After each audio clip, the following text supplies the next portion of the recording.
한 주간 잘 지내고 계십니까? 한 주간 또 고난주간 열심히 새벽에 예배를 드리면서 그렇게 부활의 기쁨을 기다렸습니다.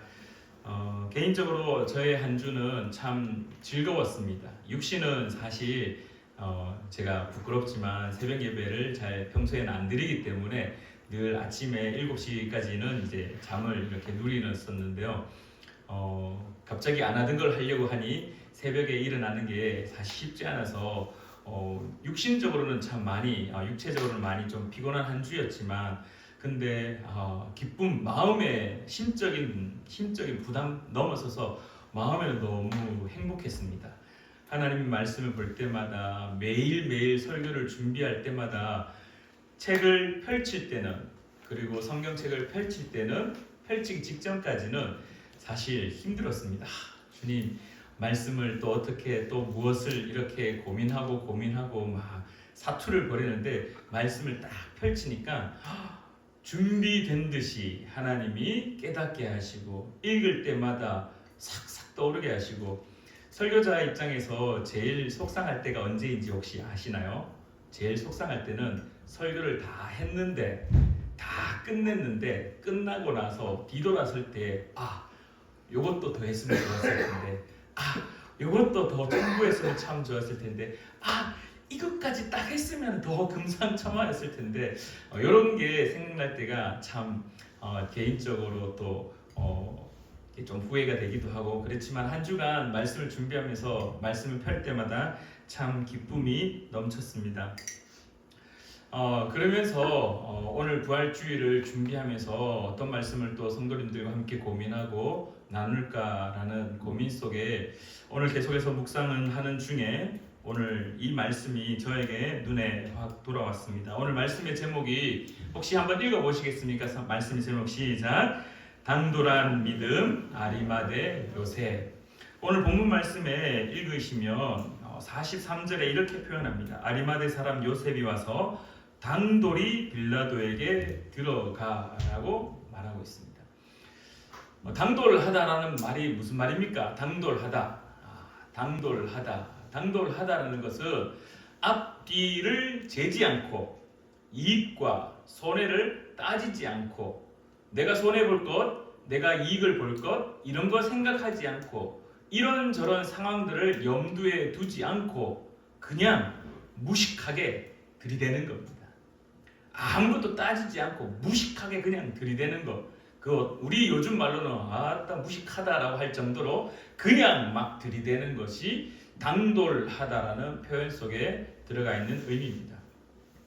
오늘 말씀을 준비하면서 이 당돌하다라는 게 얼마나 저의 가슴에 저의 마음에 깊이 박혔는지 모릅니다. 당돌하다. 왜 성경의 저자 이 마가복음의 저자인 복음서를 첫 번째로 기록했던 예수님의 죽음을 아직까지 기억하고 있었던 직접 목격했던 그들이 살아있는 그 30년 이후에 그러니까 예수님께서 돌아가시고 난 이후 30년이 지난 그 시점에 이건 말로서 해야 되지 않는다. 말로 하다가는 이 사실들이 이 은혜들이 사라질 것만 같아. 그러니까 우리 이것을 기록을 해야지 될 것 같다. 기록하지 않으면 좀 더 많은 말들이 더 붙을 수도 있고 좀 더 기억이 상실될 수 있으니까 한계가 있으니까 이거 기록하자라고 시작되었던 것이 마가복음의 첫 출발이옵니다. 근데 마가복음의 그 첫 출발에 그 복음서를 기록했던 이 마가가 그냥 아리마대 사람 요셉이 예수님의 시체를 받아서 자기의 무덤 그걸 준비했던 그 판무덤에다가 돌무덤에다 예수님을 안장했습니다라고 할 수 있음에도 불구하고 특별히 마가복음의 저자가 당돌하다라는 말을 수식어를 왜 기록을 했을까? 사실 아리마대 사람 요셉이 예수님의 시체를 받아왔고 그리고 무덤에 안장했습니다라고 이렇게 소개하는 그렇게 그때의 사실을 팩트를 기록을 하는 것으로 해도 전혀 의미가 상실되거나 예수님이 어디로 사라지거나 그런 것이 아닌데도 불구하고 복음서 저자가 당돌이다라는 말을 기록을 했다라는 것은 분명히 어떤 연유가 있으리라 생각이 듭니다. 여러분들 오늘 이 본문 말씀을 당돌하다라는 이 말, 이 의미를 좀 더 부각시키고 좀 더 깊게 이해하기에 앞서 오늘 예수님의 십자가형에 대해서 함께 한번 나누었으면 하는데요. 혹시 스파르타쿠스라는 사람을 아시나요? 스파르타쿠스. 엄청 유명한 드라마이기도 하고요. 미국의 드라마이기도 하고 실제 스파르타쿠스라는 이 검투사가 있었습니다. 로마 시대에 어마어마한 영향력이 있는 검투사였는데 어떤 영향력이 있었냐면은 노예였습니다. 그냥 팔려왔던 노예였는데 이 노예가 검투사, 검을 들고 여러분도 혹시 예전 영화 글래디에이터라는 그런 이제 로마 영화에 보면은 콜로세움 원형 경기장에서 이 뭐 사자하고 막 싸우고 검투사끼리 사람들끼리 서로 싸우고 그래서 그 검투장이 막 피바다가 되는 그러한 일들. 근데 이 스파르타쿠스가 정말 잘 싸웠습니다. 정말 너무 잘 싸워가지고 검투 이 경기에서 우승을 할 정도로 엄청 잘 싸웠습니다. 근데 이 검투사를 따르는 사람이 이 스파르타쿠스를 따르는 사람도 그래서 너무 많았습니다. 기록에 의하면은 나중에 다시 언급드리겠지만 6,000명이 넘는 그러한 함께 싸울 수 있는 검투사들이 모였다라고 이야기합니다. 그래서 이 검투사가 어떻게 했을까요? 자기의 삶의 평생에 늙어 죽을 때까지 검투사의 자리에 있어야 되고 언젠가는 자기가 힘이 딸려서 죽게 되게 되는 뭐 여러 가지 복합적인 이유들도 있겠죠. 그러면서 그 함께 했던 사람들과 로마의 반란을 일으킵니다. 로마의 반란을 일으킵니다. 그리고 반란을 일으켰는데 그 전쟁 가운데 그 난 가운데 결국 스파르타쿠스는 죽게 됩니다. 죽고 난 다음에 나머지 6,000명들도 싸그리 몽땅 다 제압되고 체포되고 잡힙니다. 그리고 나서 어떻게 했냐면요. 로마에 가면은 아피아 가도라는 엄청 큰 도로가 있습니다. 아피아 가도. 우리로 표현하자면은 경부 고속도로 같이 수도에서 저 서울에서 부산까지 이렇게 쫙 뚫어 놓은 도로, 아주 큰 도로. 이 로마에도 그러한 아피아 가도라고 큰 고속도로 같은 것이 쫙 있는데요. 거기에 6,000개의 십자가를 만듭니다. 6,000개의 십자가를 만듭니다. 그리고 스파르타쿠스와 함께 반란을 일으켰던 노예들, 검투사들을 그 십자가에 다 매달아 버립니다. 예수님이 십자가 처형 당했듯이 그렇게 매달아 버립니다. 그리고 나서 바로 그 시체를 내렸느냐라고 묻는다라면은 그렇지 않았습니다. 어떻게 했냐면은 그 시체를 몇 년 동안 방치했습니다. 그냥 썩어질 대로 그냥 냄새가 풀풀 나더라도 썩어서 그것이 막 흘러내리더라도 막 그냥 6,000개의 십자가를 세웠습니다. 어디에다가? 지금으로 말하면 경부 고속도로에다가. 그러면은 어떻게 되는 겁니까?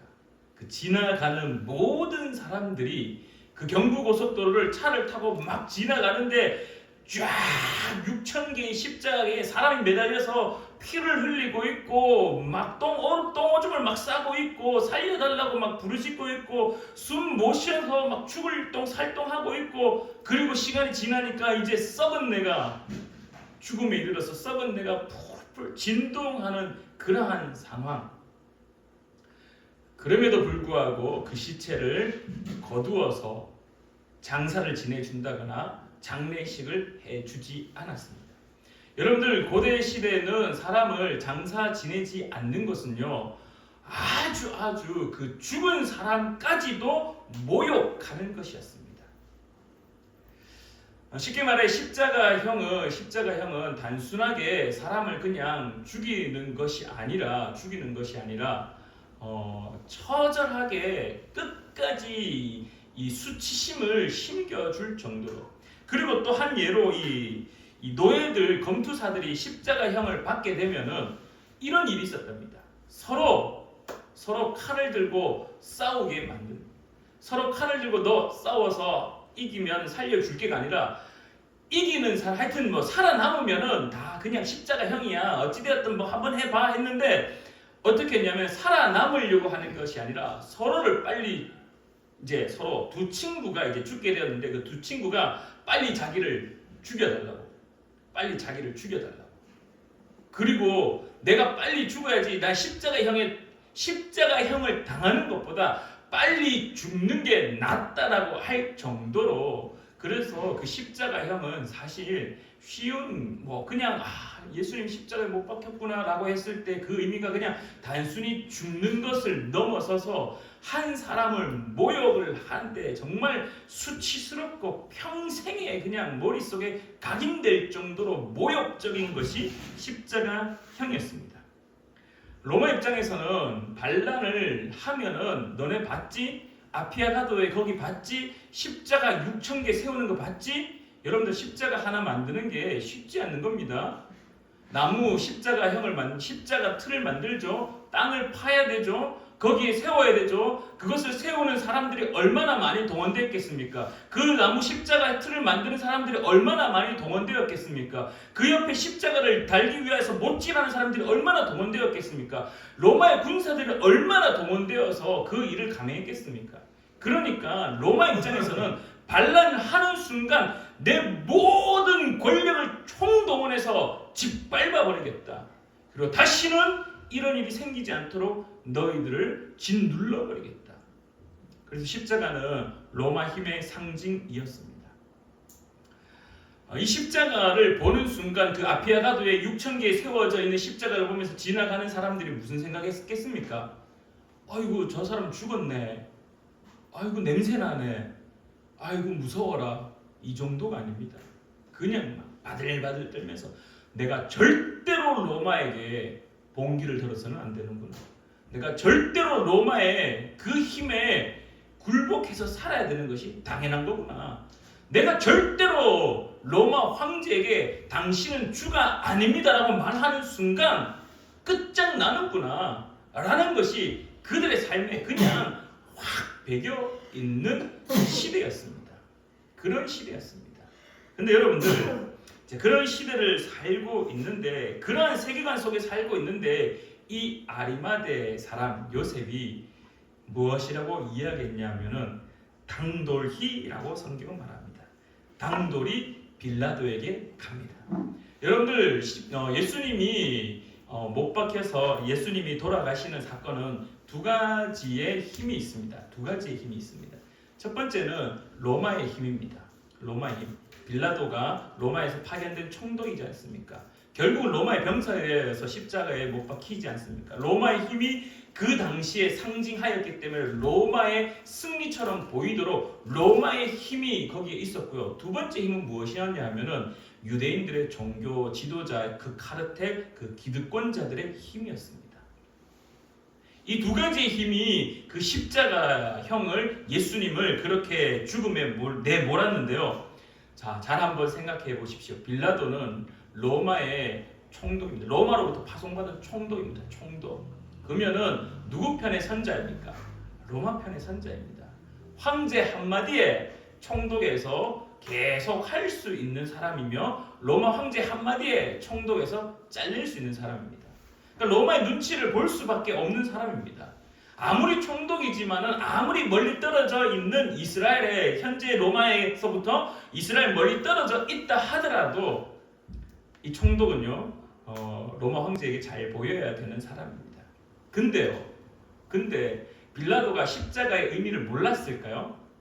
십자가의 의미를 몰랐을까요?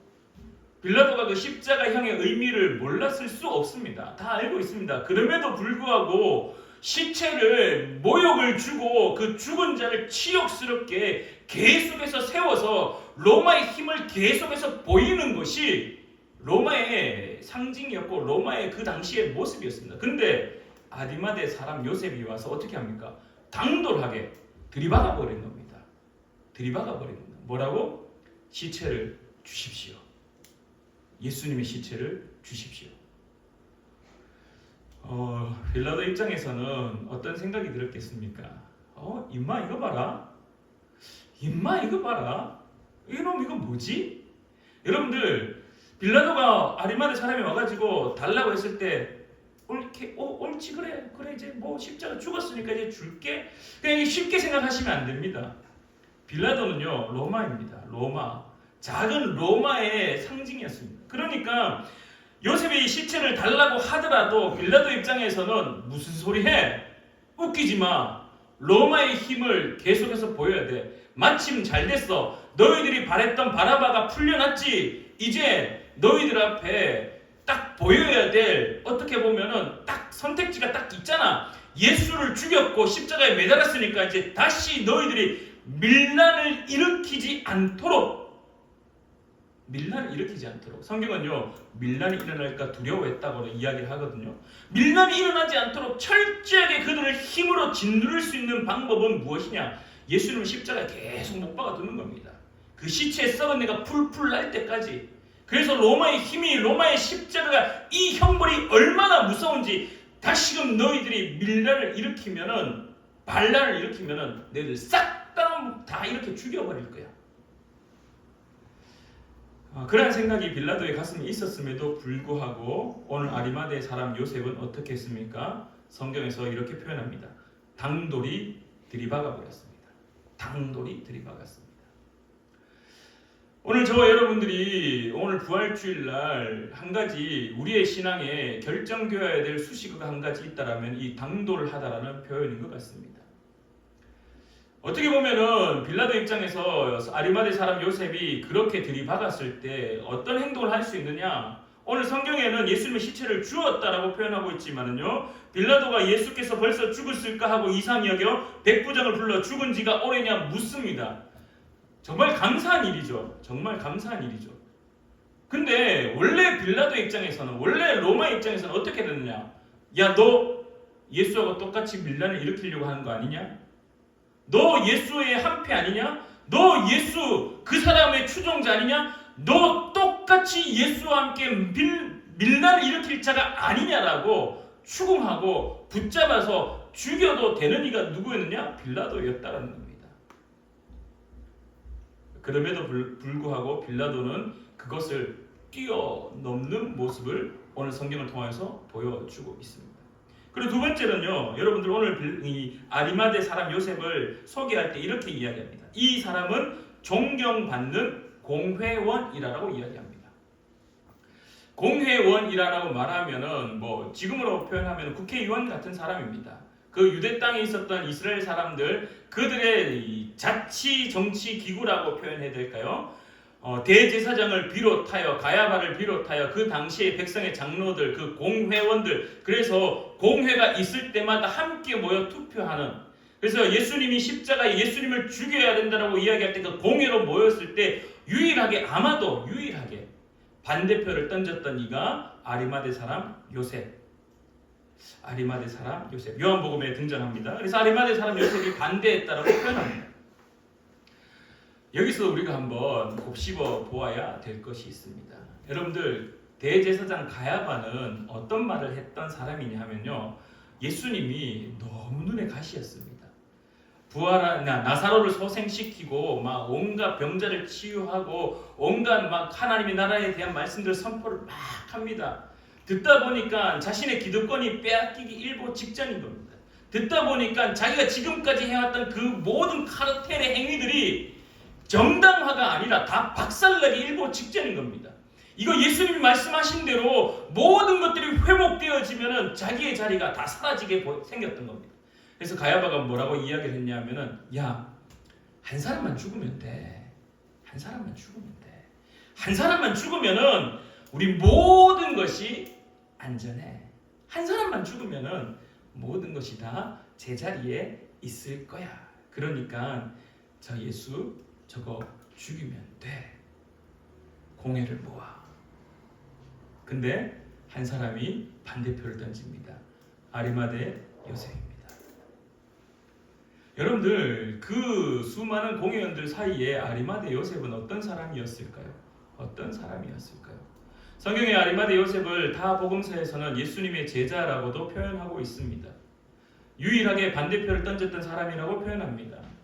그러면은 다른 공회원 입장에서, 예수님을 죽이려고 했던 공회원들 입장에서 아리마대 요셉은요 어떤 사람이었냐면은 눈에 가시였습니다. 저거 예수님이 시체를 달라고 했을 때 그 아리마대 사람 요셉은요 모든 공회원의 자격을 박탈당할 수 있는 사람이었습니다. 자기가 지금까지 가지고 있는 모든 것들을 빼앗길 수 있는 상황입니다. 오늘 또한 아리마대 사람 요셉을 또 어떻게 표현하냐면 타복음서에서는 부자라고도 표현합니다. 부자. 공회원이었으니까요. 부자였겠죠. 갖출 거 다 갖추고 가질 거 다 가지고 똑같이 기득권자로서 살아갈 수 있는 충분한 사람이었습니다. 근데 모든 것을 숨기지 않고 성경이 이렇게 표현합니다. 당돌이 빌라도에게 시체를 달라고 요구합니다. 대제사장 가야바와 함께 거기에 있었던 공회원들은 나중에 예수님이 십자가에 못 박히고 난 이후에 어떻게 합니까? 예수님이 무덤에 장사 지내었을 때 돌문이 막혔을 때 제사장들은 무엇이라고 시켰냐면 용병을 써서 돌문을 지켜라라고 이야기합니다. 왜?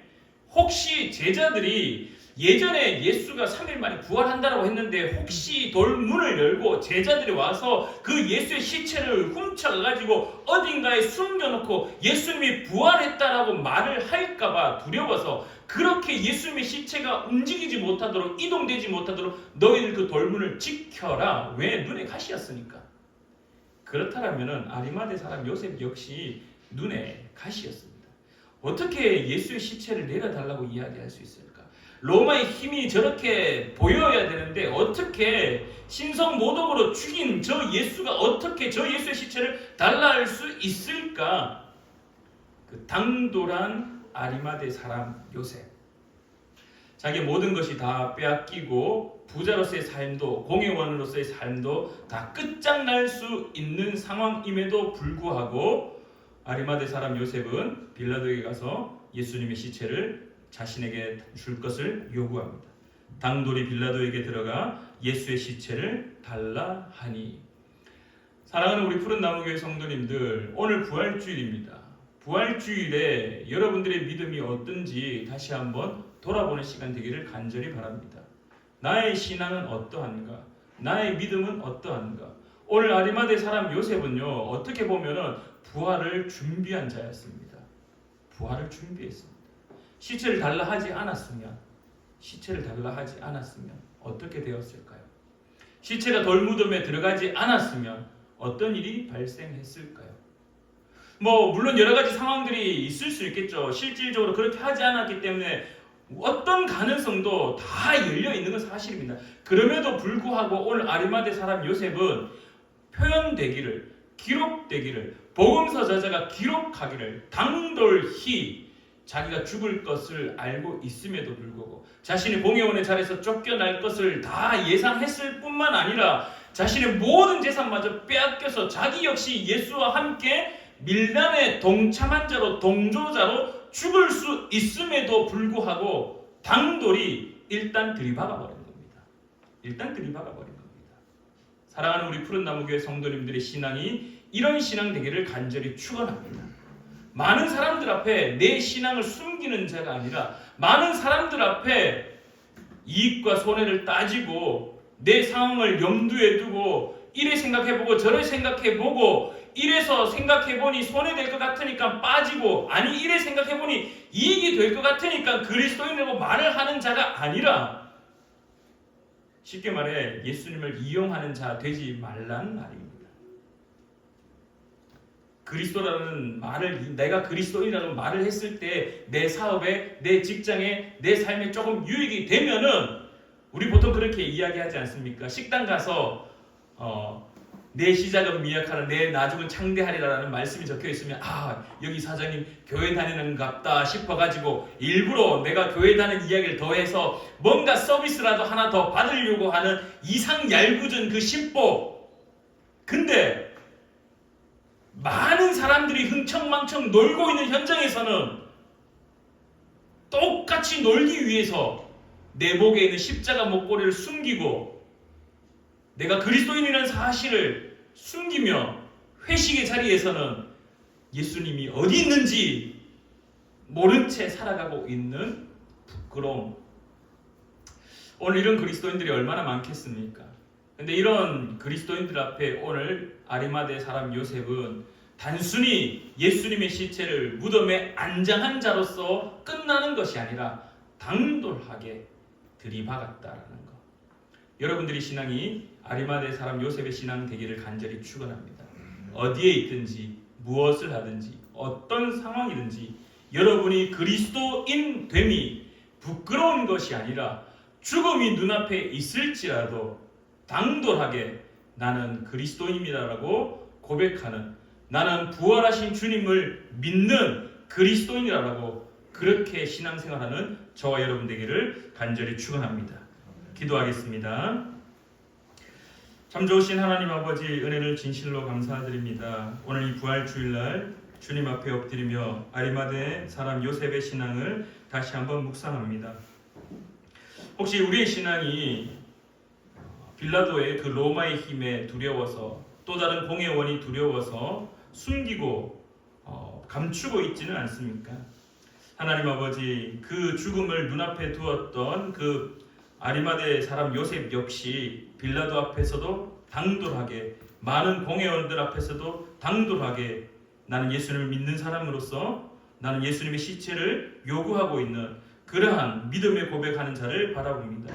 오늘 우리의 신앙이 아리마대 사람 요셉과 같은 사람 되기를 간절히 바라오니 주님 도와 주시옵소서. 오늘도 함께하여 주심에 감사드리며 예수님의 이름으로 기도드립니다. 아멘.